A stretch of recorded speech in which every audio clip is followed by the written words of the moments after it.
How's it going, everybody? It's Pilot Flame, and we are back with another video. And today we're going to be looking at the things that I missed while I was out sick, as well as the crazy fixtures that happened over New Year's and the post-Boxing Day fixtures.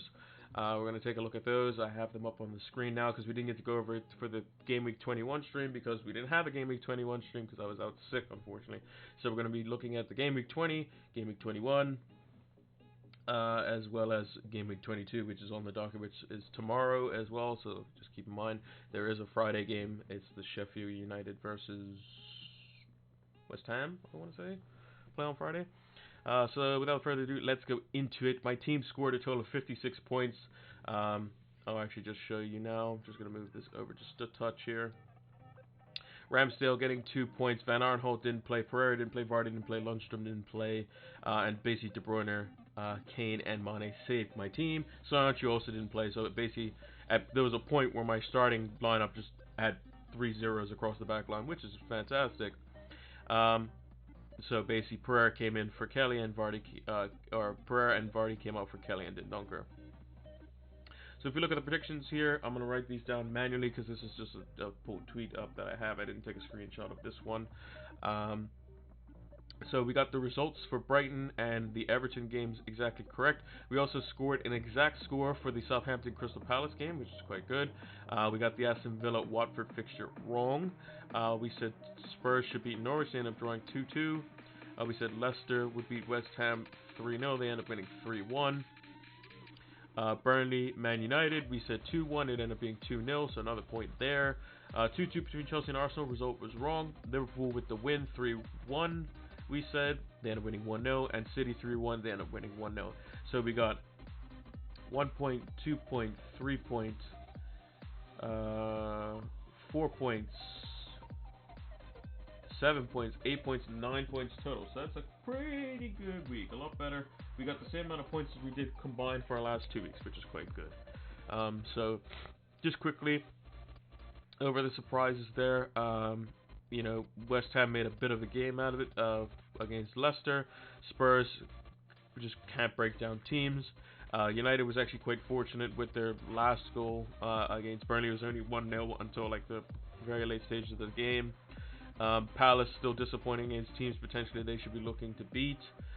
Everton are looking quite good, and we can see a style that Arteta is basically putting into Arsenal already, as we saw in the United game. As even against Leeds, they just have to get fitness levels up basically in order to play his style, because they lost basically to Chelsea because of 10 minutes of play in the end of the game. So yeah, 9 points overall. If we look at clean sheets, well, Spurs didn't keep a clean sheet, so that was incorrect. Pickford, I don't think he made a crazy amount of saves. I'm just going to move this over to the side here. He made 4, so he ended up with 3 points. That's not terrible, so we'll kind of get a half point for that. Sidibe, did he take part in this game? He did not. He was close to the bonus though, ish. Didn't keep a clean sheet. But he was still involved. The eye test shows that he's going to be a good player. Mane obviously was good for us, and then last but not least, Aguero for Man City. Aguero did score, so it was quite good. Moving on to the next game week was this week, which was even worse. So we'll just scroll down to the result and we'll check the team after the fact. This one I do have a nice interactive little snippet tool here. So this is not the right game week. I need to change the... There we are. That makes more sense. So I said Chelsea would win 2-1. It was 1-1, so we got that wrong. I said Aston Villa would beat Burnley. We got the result partially right there, so that's 1 point. Leicester 3-0. We got the exact result right, so 3 points there, which is quite good. Spurs, we said, would win 2-1 over Southampton. They ended up losing 1-0, so that was incorrect. We got the Wolves-Watford scoreline the wrong way around. It was 2-1 to Watford. We said Man City would win 3-1. They ended up winning 2-1, so we get 1 point right for that. Crystal Palace, we said 1-0 over Norwich. They did not. It was ended up being a draw. We said West Ham would beat Bournemouth because Bournemouth are awful 2-0. Ended up being 4-0, so we get a point for that. Arsenal, Man United, we don't want to talk about that. And then Liverpool, Sheffield United, we got the score exactly right. So we get 3 from that, we get 1 from that, 1 from that, 3 from that, 1 from that. So that is a total of 9 again. So we're on a bit of a good little streak here. Hopefully we can keep it up 3 game weeks in a row, 2 back-to-back 9s, which is quite good. For goalkeeper, did Guaita do anything? He made 3 saves, so kind of a half point there. Like I always say, if a goalkeeper gets 3 points, it's better than 2. For obvious reasons. Obviously, we like to keep a clean sheet, so we'll kind of get a half point on that. Virgil van Dijk obviously kept a clean sheet. I believe he was also in the bonus here as well. He was. So that was obviously a big point. Felipe Anderson was part of one of the West Ham goals. And Aguero, I don't believe was part of any of those. No, he didn't play, unfortunately, so we kind of got that one wrong. So we end up getting... And did Leicester keep a clean sheet? Leicester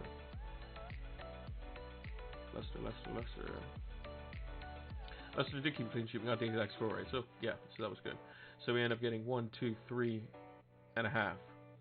So 3.5 because Aguero didn't do anything out of 5. So not too bad there. Overall, quite good, I would think. In terms of what we see or are seeing from the teams, though, a busy fixture period has clearly shown that Chelsea is not going to be as strong as what they are.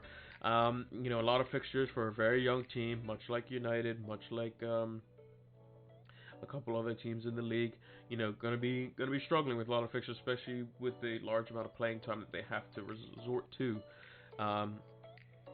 Obviously, they're no longer in the Carabao Cup, but they still have FA Cup. They're still in Champions League.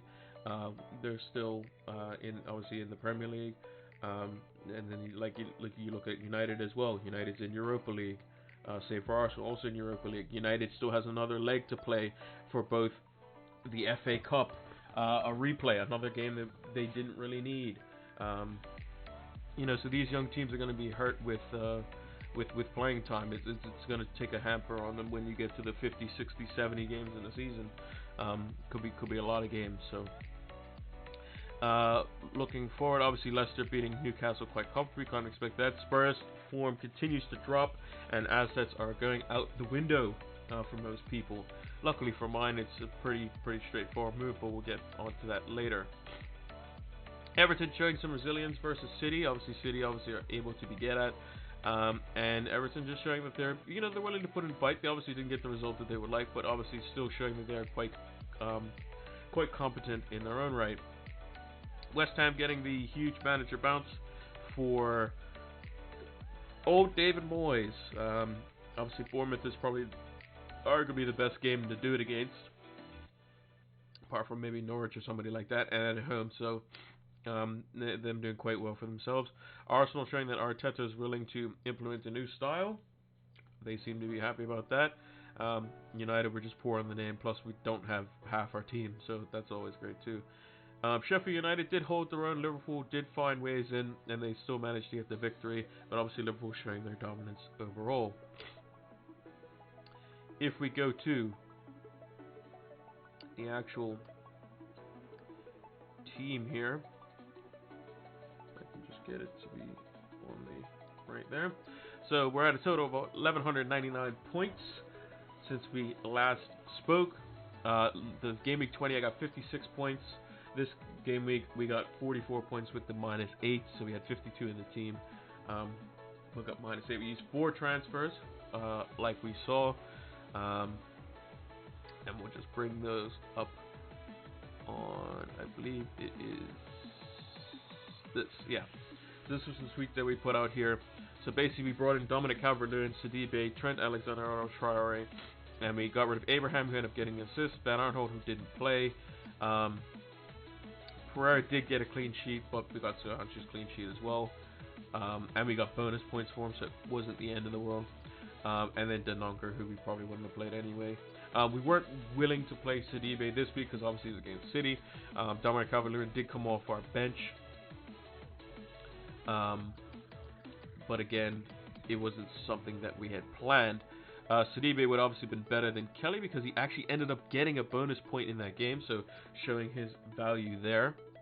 But overall, the hit is not worth it yet, but can potentially be worth it depending on the next few game weeks. Obviously, Trent getting a clean sheet, same points as Pereira. Sidibe would have got the same amount of points. Actually, would have got more points than Dunker, so that would have been one extra point. We brought in Traore instead of, can't remember now. I just had it up on my screen. We got rid of Abraham as well. Okay, I remember now. But I think I basically worked it out is that it was still a loss overall, but it was the future game weeks that we're looking to basically get the team all set up for. So if you could tell, we have the captaincy on our bench, and we have to get the vice captain on Kane. Obviously, hindsight would have said put it on Mane or Grealish, but again, or even Soyuncu apparently. Goalkeepers, we got wrong by 1 point. Not the end of the world. Trent, obviously, we brought him in for the Liverpool double game week coming up. We're still keeping an eye on West Ham assets as well, because they also have a double game week, even though it is against two teams that aren't favorable in Liverpool, and I believe the other one is Wolves. Soyuncu, obviously, we kept him. He's obviously got his bonus points. Jack Grealish did bits, had a goal ruled offside. He could have had 2 goals and an assist. Traore is obviously cheaper long term. Zaha got an assist as well, and he seems to be flagged, so not the greatest looking time for Palace. And they are at Arsenal at home, which is technically a good fixture for them, because Palace seem to usually step it up versus Arsenal, but we'll have to see. Kevin De Bruyne obviously not getting too much. He was basically playing CDM versus Everton because of the way they played. And then obviously Kane not getting much because Spurs are useless. So, looking at this, you could say that we can make some potential changes. Obviously, Vardy came out for Calvert-Lewin, who was first on my bench. Obviously, it would have been better if we had Sidibe come in, because Calvert-Lewin ended up getting a yellow card as well. So, if we look at our, I believe this was it here. Did we go through these? Yes, we took a picture of these, so we did those already. Alright.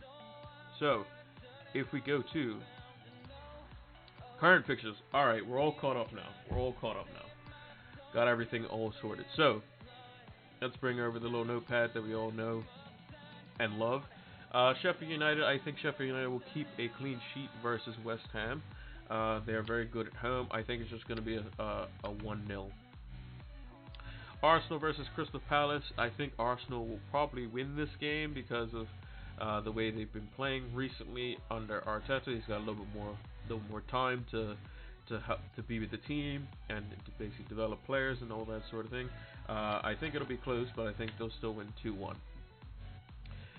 Chelsea should beat Burnley, no questions asked. I think they'll win. They'll keep a clean sheet. They'll win 2-0 by the same scoreline United did. Everton versus Brighton. I think Everton will have no problem beating Brighton. I think the defense is very good, and they're looking good up front. I think they'll actually win this by a big scoreline in 3-0, especially since Brighton's form of late has been not as good. Leicester, we're going to predict them 9-0 because that's what they won by last time. No, we're just joking there. I think Leicester will win this cards or anything crazy like that. They should probably keep a clean sheet, but I just expect Danny Ings to just score every game now. He's just been a player that I haven't got in my team, and I don't expect to get him in because there's no way to realistically fit him in. And he just scores when he feels like it, I guess. Manchester United versus Norwich. Now, United need to win this game. They should win this game. I'm going to go by the same scoreline as what they won before, which was 3-1. Wolves versus Newcastle. Both teams kind of been a slight dip. Wolves have been obviously up against slightly better opposition. So I think Wolves are still going to win this game. I think they could potentially keep a clean sheet, but I'm going to just say Newcastle nick 1 somehow. Not sure if St. Maximin is back, but if he is, then they'll probably definitely get a goal. through something that he generates. So I'm just going to go 2-1. Spurs versus Liverpool. Now, Mourinho's teams have been struggling to score. I think that they will still continue to struggle. I don't think they're going to score in this game. I think Liverpool is just going to win in a fashionable 2-0. Bournemouth versus Watford. I think Bournemouth are awful. And I think Ben Foster's been in good form as well. Another player that I haven't mentioned, but is potentially something that could be looked at. To bring in, because I believe people are transferring out Pope. I think he's injured or something like that. I could be wrong. We'll check when we go to the transfers. But yeah, Watford are looking like they're playing better. They're a team that doesn't look like they should be getting relegated, so I think that Watford's going to win this game 2-0 as well. Man City versus Aston Villa. Now, Aston Villa played well against Leicester in the game in the FA Cup. In the first, not FA Cup, Carabao Cup, first leg. So they're looking quite good. I think they'll score in this game, but I think City will just be too much for them. I'm going to go 3-1.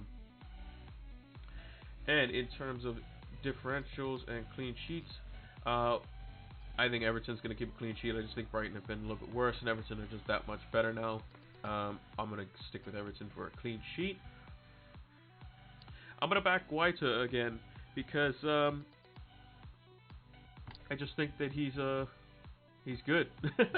I think he'll make a lot of saves versus Arsenal, and who knows, Arsenal may just be down to not be good versus not versus Palace. Obviously, Arsenal traditionally not good in away fixtures, so hopefully I'm right on this one. Just don't like to see Arsenal win personally. Sidibe, obviously we've had him in. He got a bonus point in a fixture where they lost 2-1, so that's obviously showing good signs for him. And is in a good fixture this week, and will probably keep a clean sheet versus Brighton. Iosi Perez and Jamie Vardy, obviously they did massive things versus Southampton last time. It only makes sense to have them back in as the two standouts for this week. So yeah, I think that's how we're going to do it this week. Can I see, just personally, can I see some upsets happening? I could potentially see West Ham beating Sheffield United. I could see Crystal Palace beating Arsenal. I could see Chelsea going 1-1 with Burnley probably.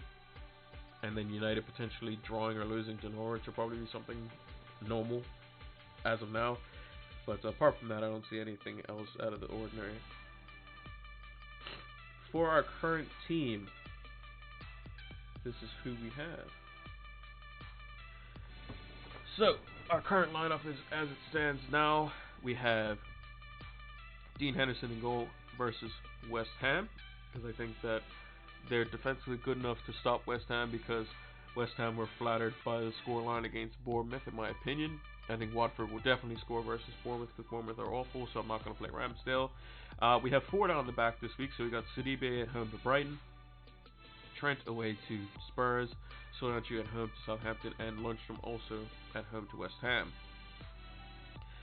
We've chosen 4 midfielders this week. Obviously, Sadio Mane and De Bruyne start away at Spurs and Aston Villa respectively. We have De Bruyne with the vice captain on him. We have the 2 home fixtures for Zaha and Traore versus Arsenal and Newcastle. We have Calvert-Lewin obviously in the team against Brighton at home, and then we have Vardy obviously with the captaincy on him as well. On the bench, we have it set up as Grealish, then Kelly, then Kane. Kane could be somebody that we bring in. That could be something that we change. Kane, we got Kane in at 10.9. So the price going from 11 back down to 10.9 doesn't affect us at all, because we would not have gotten value for him had we sold him at 11, because he had only gone up once. So that's kind of what we're looking at now. So if you actually move over to the transfers, because basically what we're looking at is we have one transfer, excuse me, for game week 22, which is this week. The second it hits Friday and the game starts Sheffield United, we'll have our transfer for game week 23, and then we'll have one final transfer when game week 23 starts for game week 24. Now, if we're just looking ahead to game week 24, we have the double fixture with Liverpool versus Wolves and Liverpool versus West Ham. Oh, it's Leicester who they play. So basically, they play the number 1 and 2 team. So if you're going to play a West Ham player, probably somebody who's going to be an attacker of some kind. I don't think I need to see a bit more from West Ham. Like if they go on and they're able to do well versus Sheffield United, then I'll say, okay, maybe something potentially there. So we have 0.4 in the bank. Basically, what's going to happen is Kane's obviously going out. We don't want to obviously have him go down to 10.8. He went down just last night, so he's not going to go down for at least a day or two. We just have to look at potential replacements. So technically, we have 3 free transfers by the time the double game comes around. We obviously want 3 Liverpool players. Now, whether we want 2 in attack, 1 in defense, or 2 in defense, 1 in attack, remains to be seen. So, what we have to do is we have to think, if we are going to go 2 in attack, is Firmino our option? Are we going to go with Roberto Firmino? We could just slot him straight in right there. What we could also do is potentially wait it out. Just keep Kane for now. And swap him with somebody cheap in a double transfer. And then figure it out basically going into next week. Because if we look into next week, obviously Kane's not going to play. We could potentially bring in somebody temporarily for, 1 week. And then have 2 free transfers the following week. It could be something like that. We don't want to bring in a Chelsea player because they are away to Newcastle, but then they're up against Arsenal, so that's probably not great. Leicester forwards, there's only Jamie Vardy. Wolves have Southampton away, and they have Liverpool at home, so obviously not great there either. City have Palace, and then they have Sheffield United, so could be something there. But again, both Jesus and Aguero are fit, so it's going to be difficult to basically pick between those two. And if Pep's going to basically play the same system, then it could be a case where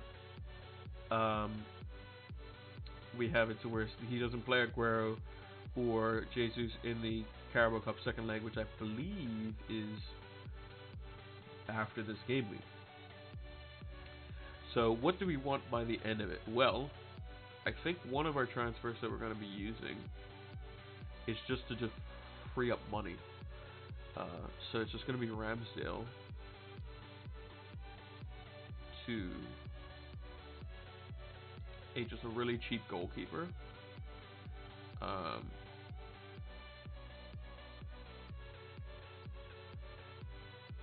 So we'll just bring in McGovern as an example.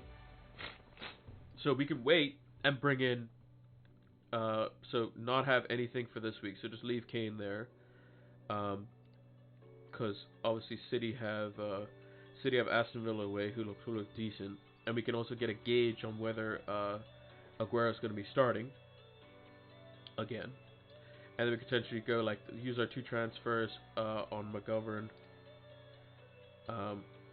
And then potentially bring in the likes of Aguero. However, that locks us out of any potential moves to Salah. It locks us out from any moves to any Liverpool defenders.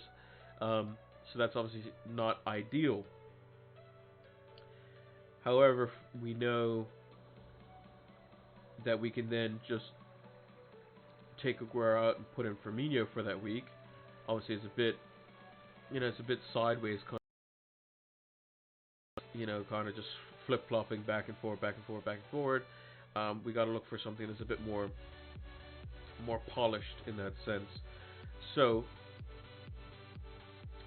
what we could also do is bring in a forward that potentially has fixtures going forward. So like this week, we could just bring in Jimenez straight up. Bring in Jimenez, it frees up a lot of money. Let's just reset everything. So let's say we just take out Kane, bring in Raul Jimenez, and he's got a good fixture versus Newcastle this week, good fixture versus Southampton. He can score against Liverpool possibly. Man United, he's almost guaranteed to score. You know, and he still has decent-ish fixtures, and he's 7.5, so he's pretty reasonable price as well. And we could just play him over the likes of Lundstrom as an example, um, so we don't get double clean sheeted out. And then we still have 3.8 million to potentially upgrade one of our defenders, so we can go from Kelly to any of the Liverpool defenders is an option. We can keep Kelly, and we could just straight upgrade. So if we're looking at fixtures here on our cheaper midfielders, so Grealish is kind of, you know, he's a bit up and down, Zaha, you know, his fixtures are you know, they're decent, but obviously Palace hasn't been great as of late. So potentially we could go the likes of Zaha to somebody. However, we won't be able to go all the way up to Salah. So if we're looking at just Liverpool assets, just in general, who could we bring in that would be a decent asset potentially? Not much apart from Salah, really. Um, Maybe Minamino is an option, but not really looking too good there. It seems like the easier thing to do is, or if we wanted to, would be to get rid of Jimenez after. So we bring in Jimenez this week. So let's go back to all players. Raul Jimenez. So we bring in Jimenez for this week. We then save our transfer for the next week. Don't use it. And then we go and we just basically remove Jimenez against Liverpool. Bring in the likes of Greenwood. And then we can take out Zaha for Salah is something that we could do. So, but I think in both cases, I think it's better to just bring in Jimenez now, or a forward that can play for the next 2 game weeks. So if we look at the fixtures here, so for this game week, who has a good fixture? So potentially Sheffield United forwards, potentially Everton forwards, but we already have one in, obviously. Leicester forwards, obviously. Potentially United forwards could be good. Obviously Wolves forwards, which we mentioned. Potentially a Watford forward is something there. So I'm just going to rank these. I'm actually going to bring over our notepad that we had before. I'm just going to scroll down past it. So, good fixtures for forwards this week. So we have Sheffield United, we have Everton, we have Manchester United, we have Wolves, we have Watford. You can argue Bournemouth as well. You could say Leicester, and you could say Chelsea. So those are the fixtures that we're looking at this week. As for next week, so Watford has Spurs afterwards at home, but Spurs haven't been playing great. Are they going to score a lot of goals against Spurs? Maybe, maybe not. So Watford is a bit of a question mark. So we can kind of say that they're potentially there. Sheffield United, they have to go away to Arsenal. Arsenal have been looking pretty good at home, so we'll probably remove Sheffield United for now. Everton have West Ham, so that's probably a good good marker for them. So I'll keep Everton there. United have Liverpool away, so that's probably not great. Although Rashford is potentially a good pick because he's very good at scoring against the top 6 teams. So that's something to also keep in consideration. Obviously, Wolves have a very good fixture as well. Southampton, quite good. Bournemouth then play Norwich. So Bournemouth forward could also be good, but Bournemouth are just awful. So I don't think that they're going to be doing anything significant. Leicester, Leicester have Burnley, so a decent fixture for them as well. And then Chelsea have Newcastle. So what we have to kind of think about is who are the forwards that we're looking at here. So the best possible forwards. So Chelsea's all form, so we can think of. We have Abraham from Chelsea. We have Jimmy from Wolves. We could potentially have like a Deeney from Watford. Sheffield United's out of the picture. We have Dominic Calvert-Lewin from Everton, who we already have. So I'm just going to put an X next to that because we already have him. Bournemouth is a no-go. Obviously, Vardy for Leicester, but we already have him. And then Rashford for Man United. So that's kind of what we're looking at for at least a forward. All of these players will have to be then taken out completely. So if we're looking at actual fixtures, past that, because we're obviously getting rid of them. United have Burnley in that game week, so it'd be kind of bad to take them out against Burnley because we've already beaten them once this season. Leicester and Everton players are obviously staying because we have them and we're keeping them. Watford has Aston Villa, so it'd be kind of bad taking them out. Wolves have Liverpool, so we don't want them to score against Liverpool, especially if we're bringing in another Liverpool asset that could be a result of the clean sheet. So this player will have to be taken out. So with Chelsea's bad form, I think we can kind of eliminate Abraham from the question. I think Deeney is a good option, but I'm not sure if the consistency is the thing that worries me, and also Spurs could potentially just, like Jose Mourinho, could just get pissed and they could just win the game. These two we already have, so it's really up against is Rashford versus Jimenez. Jimenez has a home fixture versus Newcastle, so he has Newcastle at home, and then Southampton away. Rashford has Norwich at home and Liverpool away. So I'm just going to move this off to the side again. So let's go take a look at Rashford. So Rashford had Norwich at home. So when the last time we played Norwich, he ended up getting a goal and an assist. So played quite well.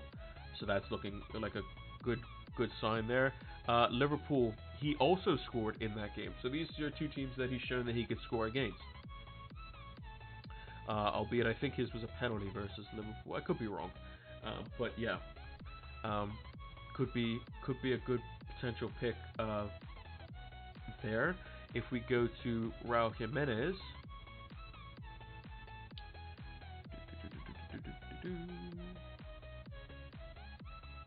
oh, that was another thing I needed to take into consideration was the ownership as well. So Rashford's ownership is 30%. So if he scores, he hurts us more.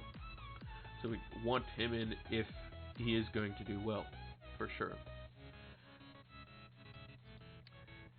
Jimenez, we have Newcastle. Last time they played Newcastle, it was 1-1.